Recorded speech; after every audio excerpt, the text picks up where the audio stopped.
Hi, I'm Catherine from Health Education and Promotion, and today I'll be showing you how to use the internal condom for anal sex.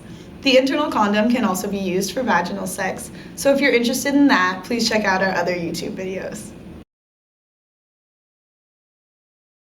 The first step before even reaching for the condom is to establish consent and communication.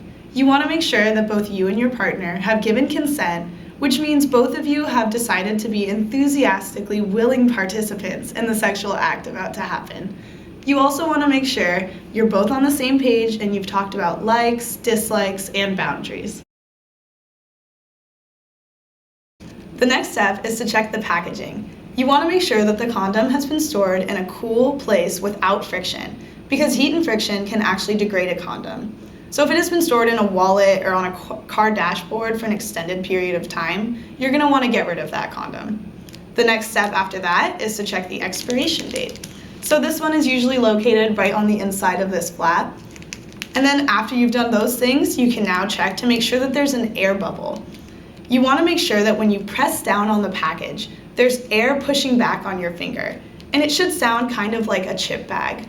This will ensure that the condom and the bag haven't been punctured in any way. A fun way to remember this is C, our acronym, standing for S, which means storage, E, which means expiration date, A, which means air bubble, and once you've done this, it's only smooth sailing, and you can now go ahead and use the condom. Now that we've checked the packaging, push the condom off to the side and be careful not to tear it when you're opening the package. As you can see, the internal condom has this flexible inner ring. For anal sex, you can choose to either leave in the ring or take it out, depending on your personal preference. If you leave in the inner ring, pinch the ring using your thumb and middle finger and guide it into the anus.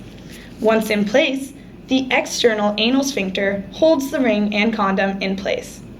Some people find the ring uncomfortable. You can take the ring out and guide the condom in using a penis or a dildo. A great feature of the internal condom is that it covers a larger surface area than an external condom, so it can provide greater protection against STIs such as HPV or herpes, which are both transmitted through skin-to-skin contact. The internal condom can also be inserted up to 8 hours before, which can be great if you don't want to stop during foreplay to put on a condom.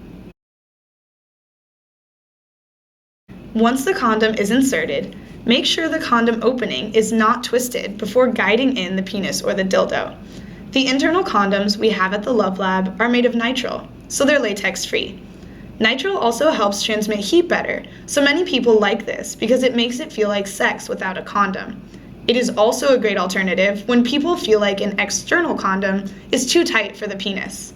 Many internal condoms are already lightly lubricated, but if you choose to use extra lubrication, make sure it is condom safe, either water-based or silicone-based, rather than oil-based, which can degrade the condom.